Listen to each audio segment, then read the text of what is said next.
Paul Logan spent Thursday, December 23rd, 1993, feeling that holiday spirit.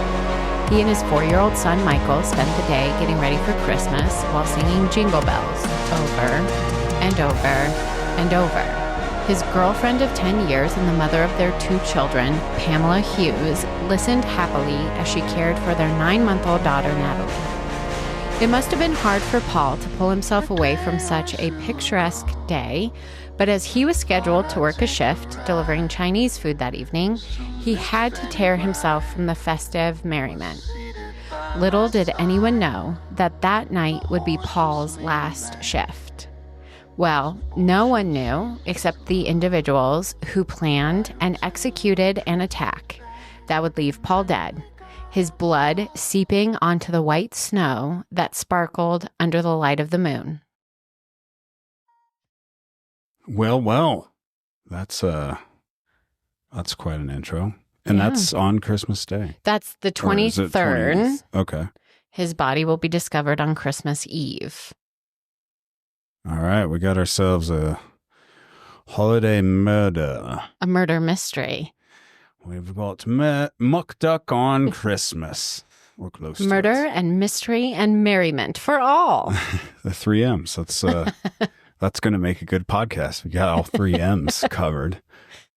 Well, that sounds great, and it actually sounds like it's perfectly paired with this drink that I've picked. Okay. We've gone with beer this time around. We are going to have 2 holiday Christmas episodes. Yes. And there's a ton. There's so many different holiday drinks that you can make, but we thought, let's go with stuff that people can actually get. Yeah. One's pretty obvious. You'll find out on the next episode. This one is a Colorado local beer. It's probably our biggest beer company outside of Coors here. Mm-hmm. And it's New Belgium. New Belgium is based in Fort Collins, which is, I would say, an hour from Denver. Due north. 45 minutes, something like that, depending on the traffic. This is their limited release. I don't believe they've ever released this one before. I'm pretty sure they do one every year. It is an ale, and it's actually called Holiday Ale. I'll show the can to the camera here. Nice looking can here. It's flavors of cranberry and spice and everything nice. Oh, perfect. It is, I didn't even see this when I got it until today, was the higher alcohol content. So it'll get you nice and toasty. Yeah, this is when it's cold outside. 7.5. Oh, dear gosh. Yeah, I'm looking forward to that. All right, here's yours. Thank you. Come. I do enjoy, holiday themed beers. Yeah. I find them like a nice reprieve from just that beer taste. Yeah. So I'm actually very excited about this one. It's probably the only times during the year that I find you asking me to grab a beer instead of wine. It's pretty good. Is it? It's a little bit more bitter than I would think, like a traditional ale, but that could just be the cranberry because cranberry has almost a bitter taste. And you can definitely taste an underlying cranberry. I was going to say hue, but that's a color. Hint I or think tone. it's okay to they use all sorts of different things to describe taste. Hue could definitely be one of them. Yeah, not too bad. This is, I see what you mean with the bitterness, like that bitter. It's almost the bitterness that you find in a IPA. No, that's not really. I don't know if I would call that bitter, but like a stout kind of has a little bit of a bitterness to it, or a porter has a little. And that I'm curious what it looks like. To me, it tastes like a darker beer. It does. It definitely tastes like a darker beer. That's why when I said it was like bitter for an ale. Yeah. I picture ales as super like bright and crisp. Yeah. And this is not. It's bright or crisp. It's got a little bit of full bodied. It's full bodied, got a little darker taste to it, but that cranberry and spice is definitely there to kind of cut through all that. Maybe that's also what kind of adds to it. But either way, I I will say New Belgium did a good job with this limited release holiday ale, and kudos to them. If you have New Belgium sold around you, I do suggest you go see if they've got pick it up. holiday ale. Well, I'm Katie and he's Jason, and a holiday ale from New Belgium is perfectly paired with a tragic story that took place 2 days before probably one of the biggest holidays, at least celebrated in the Western world, Christmas. Mm-hmm. Paul Logan and Pamela Hughes were high school sweethearts. They had created a life for themselves in Blackhill, Consett, in County Durham, England. To make ends meet while providing for his family of 4, Paul had been working as a delivery driver for the Golden Flower Chinese restaurant for about 2 years. Just imagine a cold night, snow covering the ground outside, 2 days before a busy holiday. What could have been better than ordering a hot and hearty Chinese takeaway that could be delivered right to your door? Sounds lovely. Yeah, nothing. So Paul knew he was going to be busy that night. While out delivering other orders, a call came into the Golden Flower. A female employee took the order for barbecue, spare ribs, and chow mein. When the caller gave the location for delivery, Blue House Farm, the female employee said that she would have to have the delivery driver give them a call back to clarify directions. She was having trouble finding the address, and the person who placed the order said that that would be just fine. What year is this? 1993. Okay, I'm just picturing how she's looking at a map. Yeah. And it's in England. Yeah, a paper map. Definitely a paper map. Probably on the wall, and she's taking the order and looking up. It's like, where the hell is that? So when Paul returned to the restaurant, he called the customer back. And after clarifying. There you go. Goodness, 7.5 and it's already like in my bloodstream. After clarifying the delivery location, Paul set out to make more deliveries, including the one to the Blue House Farm, which was only about a 5-minute drive from the Golden Flower restaurant.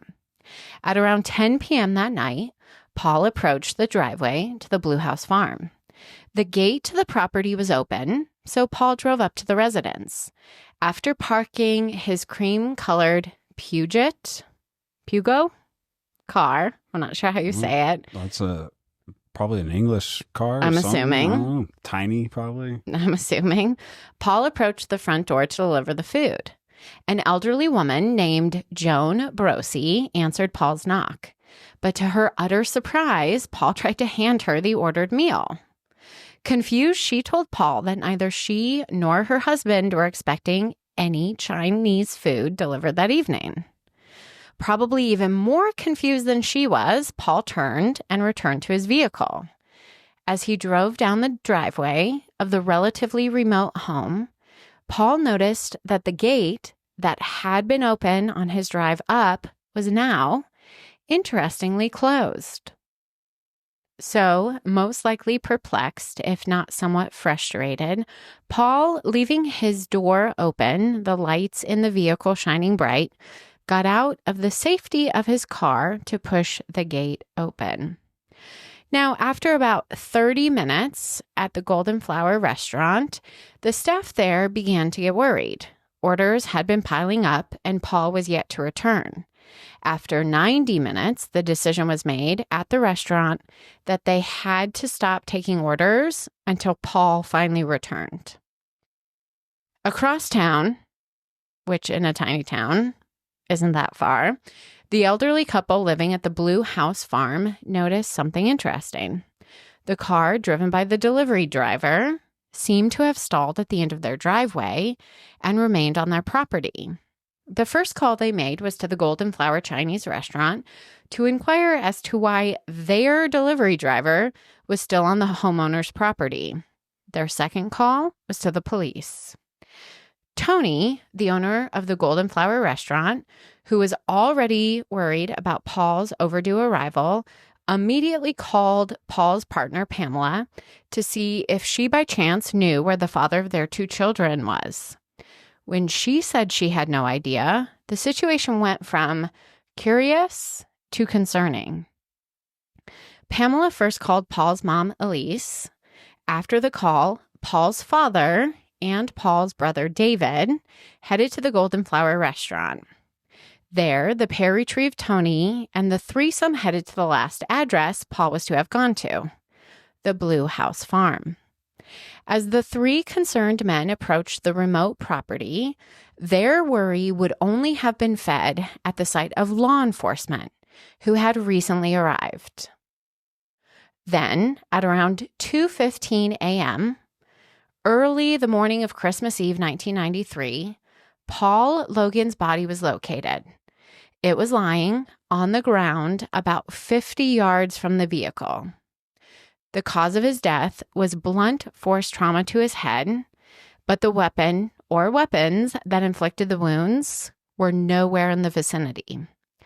To this day, these weapons or singular weapon have never been recovered. Honestly, no one knows for sure what the weapon was that caused the wounds to Paul's head, unless the investigators do. And if that's so, they have never revealed the weapon type. Just in case. Yeah, they probably. Get a suspect or confession. Yeah. Interesting. Now, there were other wounds on Paul's body, but I could not find any source that specifically described what those wounds were. As the scene was further searched, it was discovered that all of the money that Paul had on his person that evening was still accounted for, eliminating robbery as the motive for the atrocious act. Which, if you're watching this delivery driver deliver food and you're somebody who needs money, you might go, yeah, it's an easy target. I'm sure people are paying him cash, especially in 1993. Oh, yeah. He'd be carrying around a lot of cash at that time. Yep. But none of his money was stolen. That's crazy. So this farm, was it big? I don't think it was super big. Could you see where his car was from the house? Yes. Because the homeowners looked out the window, probably before turning in, saw his lights on, and they could tell that the car was still on their property. And were the homeowners home? I know you probably said this. Were the homeowners home when he arrived? Yeah. Yeah, because they told him. Deliver food, and they're like, they told him we didn't order anything. We didn't order anything. I was confused because you said when they turned in, they could see his car on the property. So I was... No, I'm assuming that like they were ready to go to bed at some point. Turned in for the night. Gotcha. Yes, they turned in for the evening. Yeah, I think the British thing is you're talking different. I'm trying. I've never heard you call going to bed turning in. I'm going to turn in, dear. No, I just say payment card. Reveals my old soul. But no, I'm thinking sure when they turned in for the evening, they went to close the blinds and saw his car. Yeah. Okay, so they claim they don't, that's what happened. Yes, but they're an elderly couple, so I doubt they followed him down. Yeah.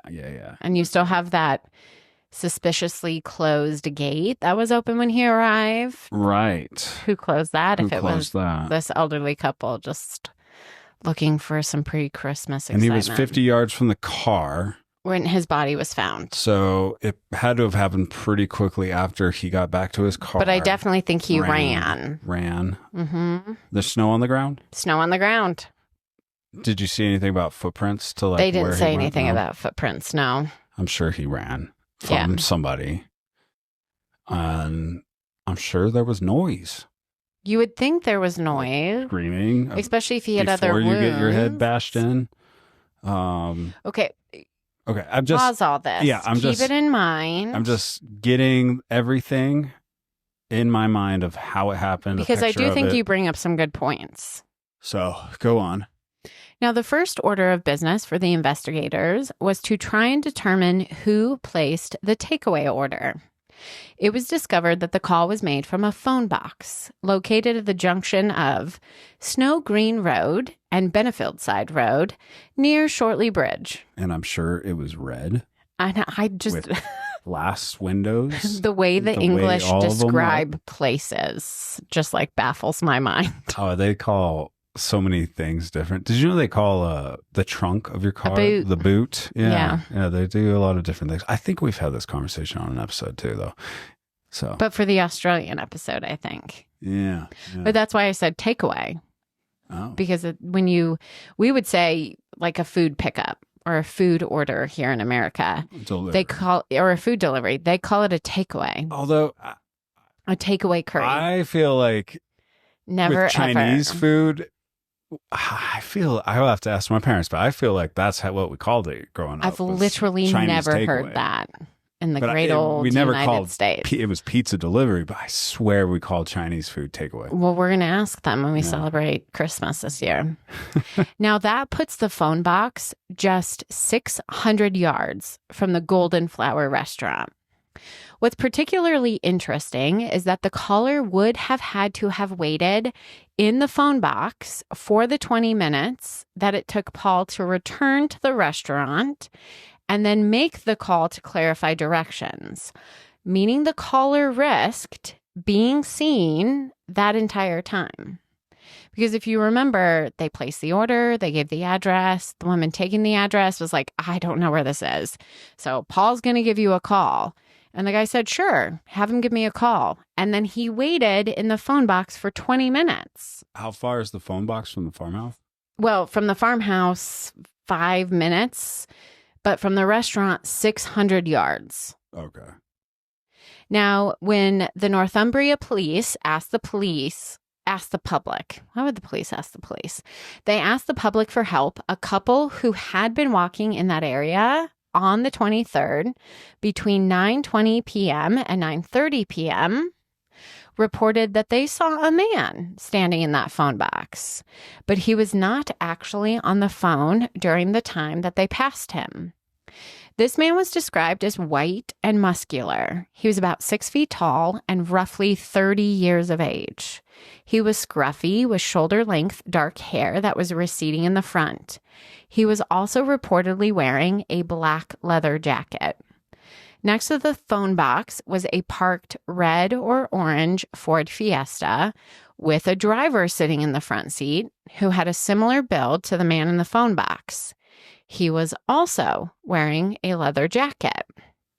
A similar colored vehicle, a red or orange Astra van, was seen near the Blue House Farm. That's a beer burp. Just around the time Paul would have been attacked.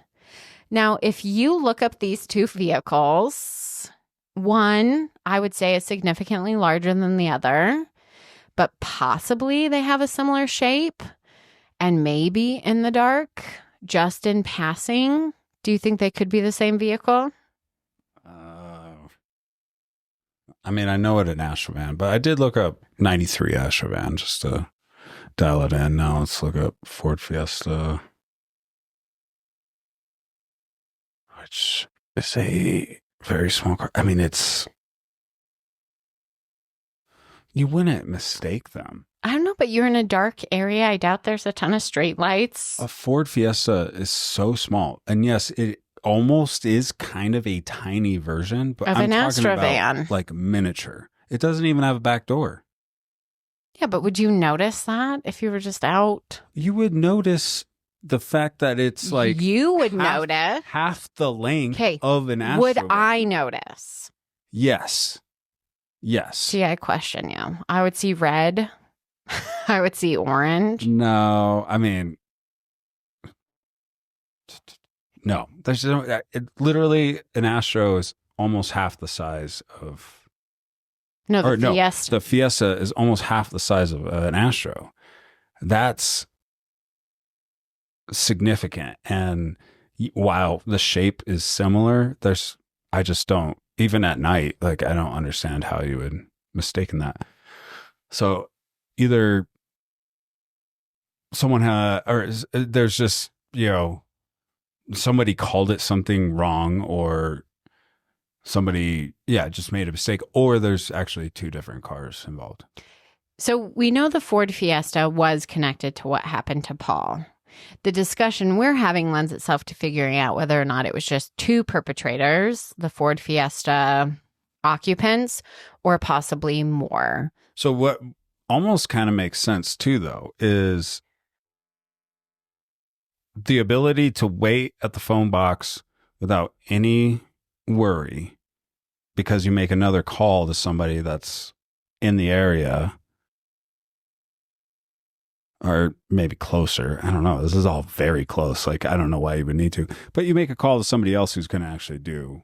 Well, the couple said the guy wasn't making a call. He literally was just standing in the phone box, and his behavior indicated that he didn't want anybody to Well, maybe he's waiting. see him. He's waiting for the call back. That's what he's doing. Yeah, he's waiting. So we're confident he and the driver of the Ford Fiesta are involved. yes. The question is whether or not is it just them, or are there other assailants driving the Astra But after van?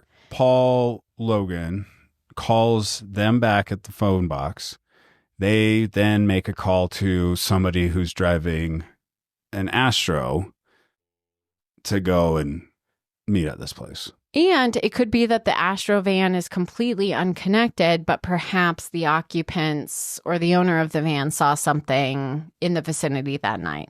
So police were very interested in who could have been in the Astro van. And who saw an Astro van around that area? Just the public. And it was just around there. They Yeah. didn't see it like parked at the house or anything. Not at the house, Oh. no. Well, and then in a Fiesta, I mean, it's so small that, and like you could not even notice that driving around, or it's parked in a place you're not going to see it, and the Astro van just happened to be in the area. Do you find the leather jackets compelling?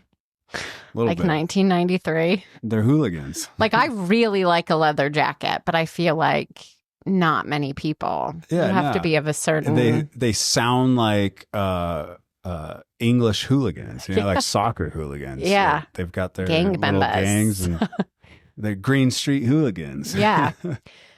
Now, during the investigation, Northumbria police discovered that Paul's car had been vandalized 3 times during the weeks leading up to his murder.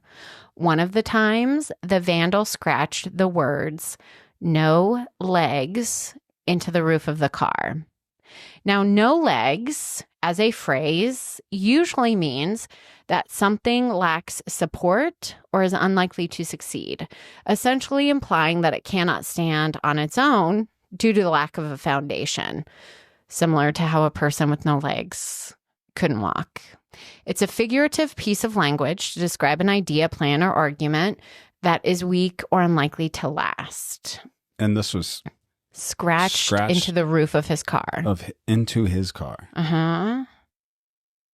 Now, later we're going to discuss that people in the community say that there could be drug ties between Paul and some drug dealers. And He's the only 30?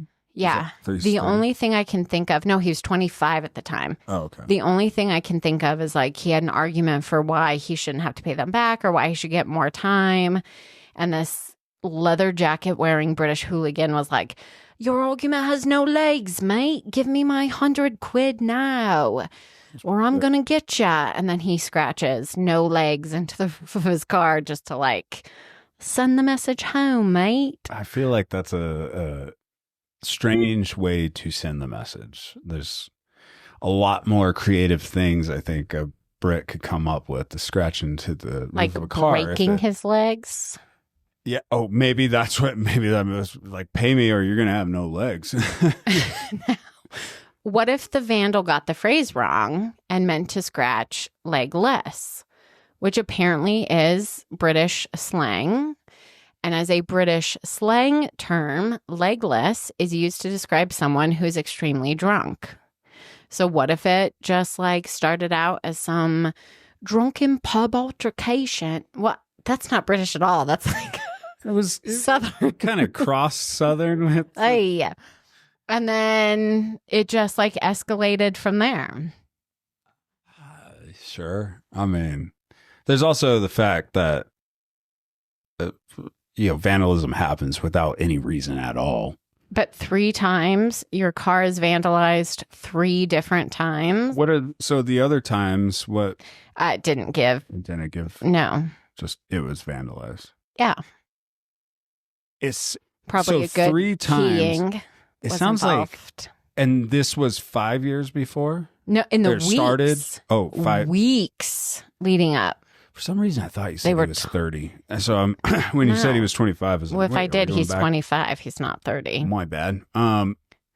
So in the weeks leading up, his car gets vandalized 3 times. Thrice. He is married, or he has a partner. Yep, they weren't have a married, but kid they have together, 2 right? kids. To me, it does sound somewhat feminine. Like, it sounds like woman's rage. Yeah, because Vandalizing Carrie the Underwood car. has that one song before he cheats where she, like, in the video, takes a bat to his car. Yeah, Which is I mean, what makes everybody think that that's what a woman would do. Well, I can hop on X right now and find, like, my feed will be full, have at least 3 videos of some woman going insane on. But how do you algorithm's kind then, of weird right now. So.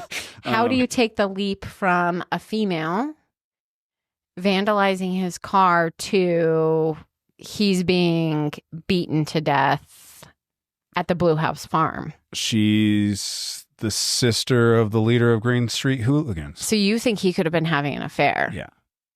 And then she took to his car, was bragging about it, like Sunday dinner. No legs sounds like, and then his something brother more stepped in. a woman would say to him. It's a knee in the balls, It's like saying, maybe she was just confused. Instead of saying, you have no balls, she's like, no legs. Well, maybe it's not. I mean, no balls is kind of an American thing, I think. British get creative with it. And no legs. But it could be, like attacking him in a pride sense. Like, you're not going to do shit with your life. You are a Chinese food deliverer. You ain't shit without me. Well, this is the next line of my script. Legless can also mean going nowhere. It just, I imagine a woman doing that much more than a man. That phrase. I think a man, it dickless. It'd be something way more. Or, yeah, you're fucking dead. And then he was. Maybe a little more to the point. And then he was. Yeah, that's where my mind goes. Well, And it's the vandalism, especially the 3 times so quick. That's somebody stalking him. And if it's drug related, I mean, sure. Yeah, that could happen. I think a drug dealer would be much more like in person. They're waiting for him at his car and they rough him up a bit. And then if he still doesn't pay, they break his leg the next time. I think they would be a little bit more, unless there's a woman drug dealer.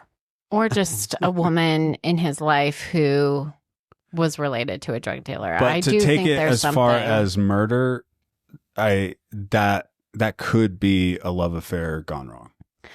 Well, Paul's family would tell investigators that Paul was well liked, but that was not the sentiment that officers got from others in the community. There was this general notion that grudges were being held against Paul, but what those grudges were, if police knew, they never revealed any specifics to the public. Now, officials concluded that Paul most likely was targeted, and the entire attack had been meticulously planned. They believed that at least 2 individuals, if not more, would have been needed to carry out the plot. It was theorized that the attackers either waited near the Blue House Farm for Paul to drive up the drive, then they closed the gate, knowing he would have to get out of the car to open it on his way back to the restaurant, and that was when they attacked. But I also think they could have easily just watched and then followed Paul from the restaurant since the phone box was so close. Then they closed the gate behind him. There they waited to attack him. Yeah. That's what I think. And I could see, I mean, obviously there's 2 people involved. Yes. Because there's 2 leather people. jacket and second leather jacket. Yeah. I'm trying to Green think Street of, hooligan number 1. Yeah. Green Street hooligan number 2. Yeah. I British also think like youth. the Straight youth. soccer pro. I forget his name. He used to be a soccer pro, I think. Maybe not, but Beckham. he's a big like bald dude in all like British movies. He was he has a in scar on his face. I feel like he's the in Green soccer Street movie that Hooligans. has Amanda Bynes in it. She's the man. Yeah. He's the coach. Yeah. Yeah. I'm just imagining a guy like him is like it's him and his brother. But so yeah, you could definitely have them just follow. That makes sense. They can see him drive down the road. But it also like you could also have another person or 2 other people. They're like, hey, we're gonna send him here. You guys just go there, wait. In an Astro. He'll be there in an Astro van. And so that could account for a second car. But the whole like the van was in the area, that's pretty loose. Yeah. You don't, and the Astro or the Fiesta is so small. They could easily park in a place where you're not going to see it. You'd have to see it driving. And I'm sure there's a ton of, I mean, it's a tiny car. And I feel like all my exposure to England comes from media, movies and shows, and a little bit from a buddy of mine, because he grew up in England and is from England. But outside of that, I don't know. But I just imagine all of them drive tiny cars. I'm pretty sure that's a thing there. So you probably wouldn't even. An Astro van would stick out to somebody because it's big. Any which way. It's actually either way, but he hates when I say any which way. She knows how I feel about that. Now, to this day, it's no one, dismissive. which I don't mean it to be, but it either way ties to what I said, and you had a whole little thing. So to this day, no one has been tried for the crime. Rumors have abounded about drugs and possible drug debts, but that's all they have ever been. Just rumors. Jeez. As of 1997, 10 individuals have been arrested on suspicion, but all of them were ultimately released. In England, being arrested on suspicion means that a police officer has reasonable grounds to suspect that you are involved in a crime and that your arrest is necessary. The police can arrest you anywhere at any time, including at home, work, or on the street.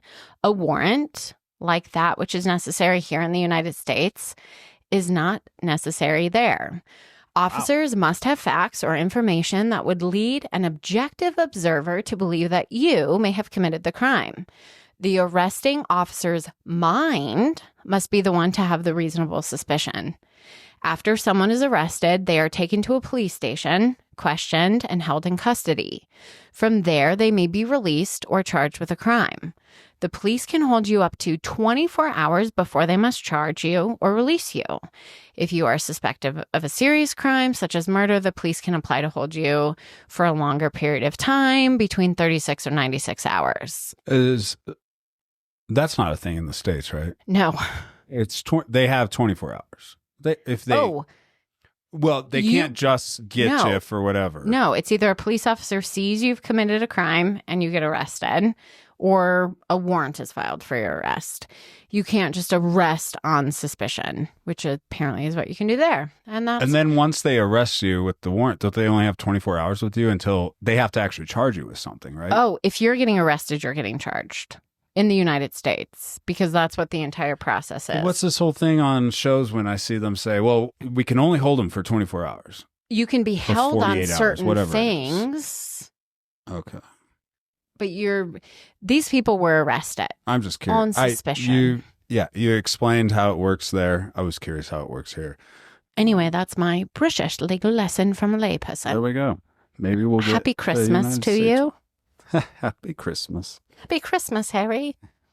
Now, in 1999, a man named Keith Siddick went to prison for a bomb attack on Paul's father's van. So he has always kind of just like been connected as a possible person of interest for Paul's attack. Does he, like, any background on him, who he is? No, nope. I think actually in one resource it like alluded he was connected to like crime families. which I do. I never give my opinion on our podcast, like ever, unless it's like an extended episode, because I try just to tell stories.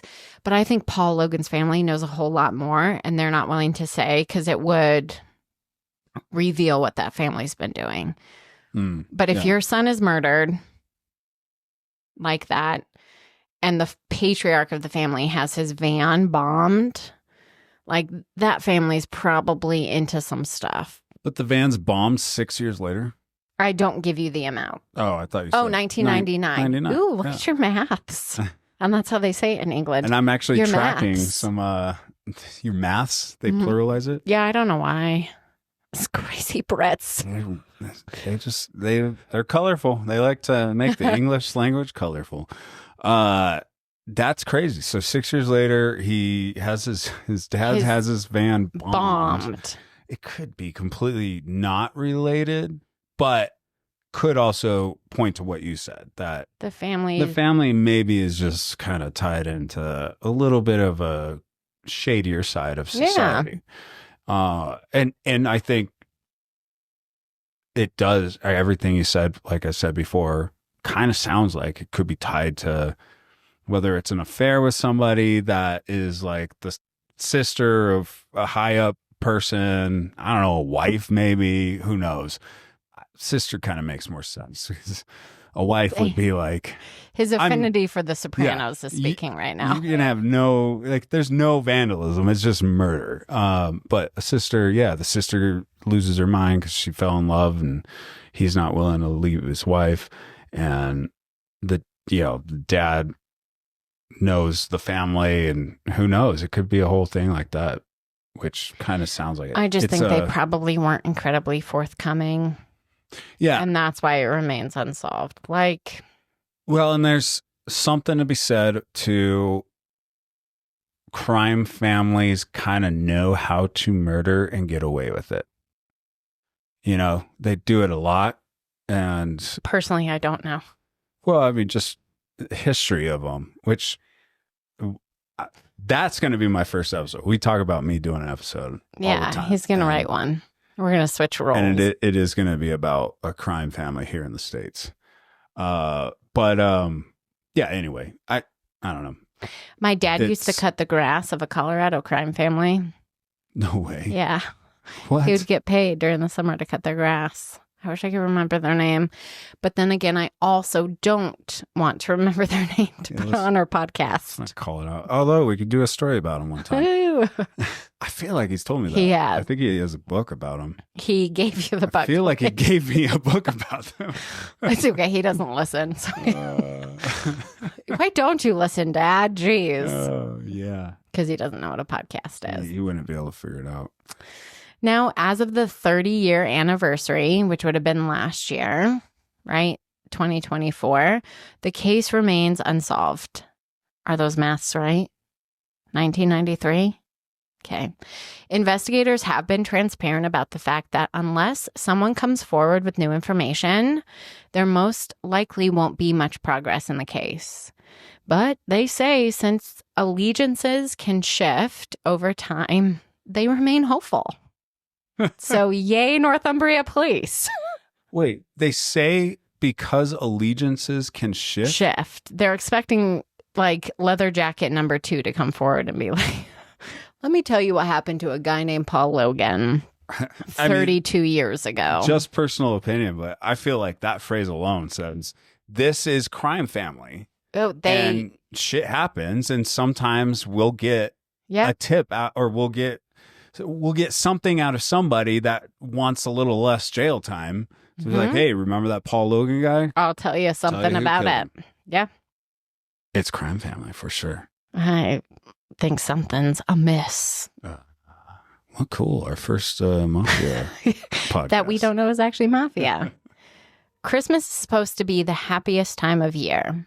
But on the eve of Christmas Eve, 1993, Paul Logan fell victim to a horrible plot, leaving his 2 young children orphaned and with no justice to be had. Perhaps the best we can hope for is that the perpetrators of this awful plot find themselves, in the vein of A Christmas Carol, visited by a ghost of Christmas past every year. But this ghost, instead of being a strange, flickering entity who appears young and old at the same time, actually drives a cream-colored Pugo and carries with him a takeaway bag full of savory barbecue spare ribs and chow mein, ready to haunt each individual responsible for the death of Paul Logan, so that the peace that comes with the Christmas holiday will forever be out of their reach. You sure that's how you say it, Pugo? I have no idea. And I put it in like a thing to tell me how to say it.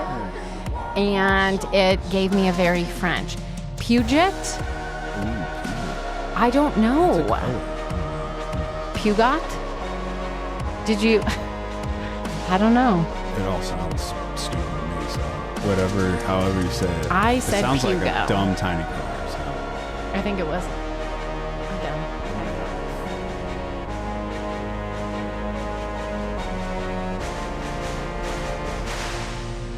A day or two ago, I thought I'd take a ride, and soon Miss Fanny Bright was seated by my side.